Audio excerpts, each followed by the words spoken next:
Even if Gray Fox's memories are intact, as Naomi reveals, Fox is only really half alive. It happened before I joined Foxhound's medical staff.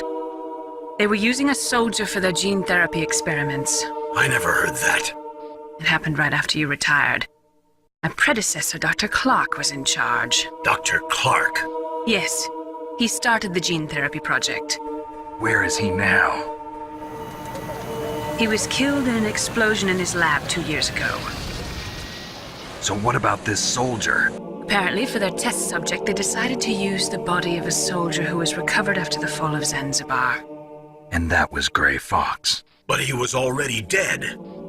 Yes, but they revived him. They fitted him with a prototype exoskeleton and kept him drugged for 4 years while they experimented on him like a plaything. Today's genome soldiers were born from those experiments. That's the sickest thing I ever heard. We'll meet again. I know it. So you'll fight again? Until you kill him? I'd rather not. But maybe that's what he wants.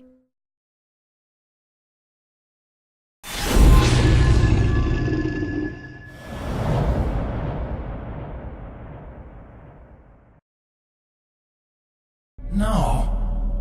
A nuclear missile on Rex? So you really didn't know? Are you saying it was originally meant to carry nuclear missiles? If Metal Gear fired only standard nuclear missiles, then they should already have all the practical data they need. No. Could it be? As hard as it is to believe, Rex's own engineer didn't realize what he was building. That's how secret its development was being kept. In fact, if Emmerich's hunch is right, the actual weapon to change the world isn't Rex by itself at all. Metal Gear's co-developer, Rivermore National Labs, was working on a new type of nuclear weapon. They were using NOVA and NIF laser nuclear fusion testing equipment and supercomputers. So they developed a new type of nuclear weapon in a VR testing lab, huh? Yes, but you can't use virtual data on a battlefield. They would need actual launch data. It turns out Hal, aka Otacon, was led to believe that Rex was built for defensive purposes only. This betrayal is especially tragic in Otacon's case. After all, the last 2 generations of Emmerich men were intrinsically linked to the one and only time nukes have ever been used on Hiroshima and Nagasaki. Instead of surpassing the fate seemingly etched in Hal's DNA, he's only managed to fulfill it, perhaps as a nod to the ancient Greek tragedy, Oedipus Rex. Yet unlike Oedipus, Hal's Rex cannot be counted on to commit suicide. If Metal Gear's really been fitted and armed with a cutting-edge experimental railgun-fired ICBM, it'll have to be deactivated one way or another, and Hal resolves to do all he can to help you see that through. Rex is in the underground maintenance base. Where is that? North of the communications tower, but it's a long way there. The emergency override system for the detonation code is there too. Yeah, in the maintenance base control room. You'd better hurry. If they were planning a launch from the start, then their ballistic program is probably finished. And since they haven't called for me in a few hours, they must not need me. In other words, they must be ready to launch. But just as Otacon reveals Rex's storage location, MERYL's distressing codec call sends Snake back to the central wing of the nuclear warhead storage facility. Damn, they've spotted me. MERYL, what happened? First-time players of MGS who played Metal Gear 2 Solid Snake will, by this point, be unable to shake a sense of deep nostalgia. Because a lot of what's happened so far has resembled events that Snake experienced back in Zanzibar. Zanzibar Land, to be precise, was a fortress city wedged at the crossroads between Afghanistan, Pakistan, China, and the Soviet Union. High in the mountains, across remote swamps, forests, and deserts, Big Boss had built an impressive compound. Though his original HQ in South Africa, Outer Heaven, was no more, Zanzibar was something like its ghost returned from the grave. And now that phantom, that legacy of Big Boss, had yet again come to haunt you. It was eerie and unmistakable all at once. The echoes and commonalities with the past were too numerous to be chalked up to coincidence. Was somebody messing with Snake's mind?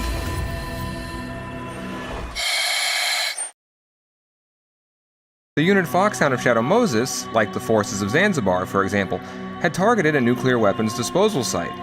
The bases of Zanzibar and Shadow Moses bear striking similarities, and MERYL could be the clone of Metal Gear 2's codec support member, Holly. Snake has to put all his grief and nostalgia out of his mind as you race to the B1 level of the nuclear warhead storage facility to meet up with MERYL in the ladies' room of all places. To understand MERYL's character, you have to understand the fundamental shift the end of the Cold War brought to the US Armed Forces. Broadly, we can call this movement by one of its own phrases. It's a revolution in military affairs, or RMA.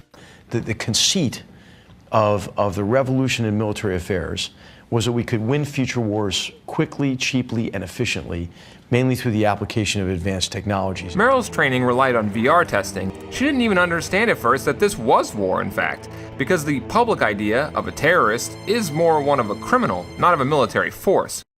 But this isn't a war. It's a terrorist action. MERYL is something of a stand-in for the player. She's been raised on a diet of action movies and war legends.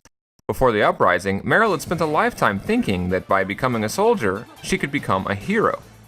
But the taste of actual combat outside screens and virtual reality has inoculated MERYL with a dose of reality. You know, I don't use makeup the way other women do. I hardly ever look at myself in the mirror. I've always despised that kind of woman. I always dreamed of becoming a soldier. But I was wrong. It wasn't really my dream.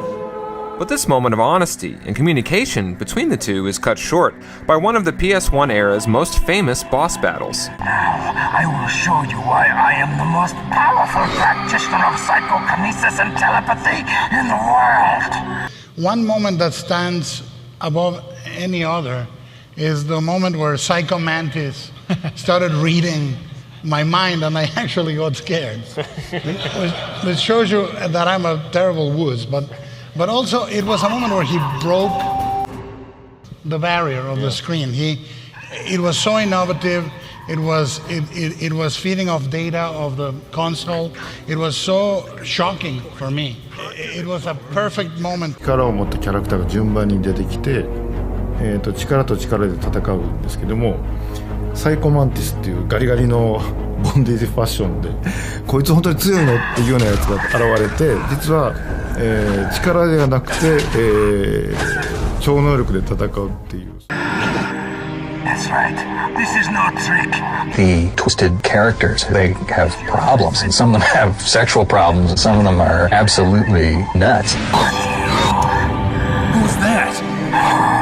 You don't like girls? The moment where you realize you have to unplug the controller, that for me was just like, wow, that was incredible. One of the pinnacle moments in gaming for sure. To defeat Mantis, you have to either prevent him from reading your thoughts by changing controller ports, or attacking the statues to reveal what Mantis fears most, the image of his own face. Yet again, the boss battle gives you a feel for the character you're up against in a way that's only possible in a video game. Mantis even responds differently depending on little details about your adventure so far. You are a very methodical man, the type that always kicks his tires before he leaves. 一応そのゲーム、アクションゲームなので、どういう攻撃方法でどういう対処をしてプレイヤーが、こうならばこういう攻撃をしようっていうそこのゲームデザインと重要なそのキャラクターの、相性っていうのがゲームなのでここが一番重要なので両方を並行して考えます。だからボス的なキャラクターそれは人相とか、体格とか、人種とかそれまで生きてきた人生の背景とかと同時に彼がどういう攻撃をして That's Psycho Mantis, former KGB psychic. He has powerful telepathic abilities. After the collapse of the Soviet Union, he came to America looking for a job. He worked with the FBI on several cases as a psychic profiler. 5 years ago, he was working on the case of a multiple serial murderer. And he got too far into the killer's mind. As a result, he became just like the killer. So he was sort of infected by this serial murderer's thoughts? For me, what really makes Mantis memorable is the way the story tackles him being the first Foxhound member you actually kill.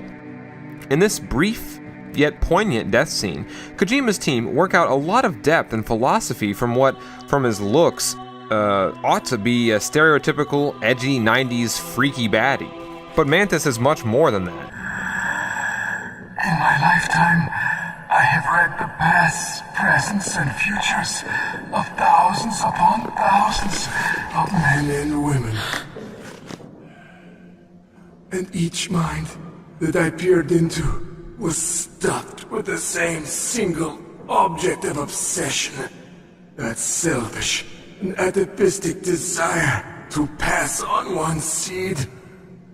It was enough to make me sick. Every living thing on this planet exists to mindlessly pass on their DNA. We're designed that way. And that's why there is war. For the first time, with his death, MGS1 begins to draw the player into questioning our own sense of shame and motives for playing. Mantis' death begins the game's major moral and tonal shift away from the simple Hollywood archetypes of hero and villain and towards the moral existentialist ambiguity of film noir and the hard-boiled detective novel. I've seen through evil. You, Snake, you're just like the boss. No, you're worse. Compared to you, I'm not so bad. But the zenith of this destabilizing tonal shift comes moments later when the once propagandized player surrogate MERYL becomes disillusioned in a way that only soldiers can be. I was a fool. I wanted to be a soldier. But war is ugly. There's nothing glamorous about it. Snake, please save yourself. Go on living and don't give up on people. Don't forget me. By the time you hightail it back all the way to the tank hangar's armory and return to drive off MERYL's attacker, your wounded comrade is nowhere to be seen. But you learn where she went soon enough when Foxhound takes you captive too.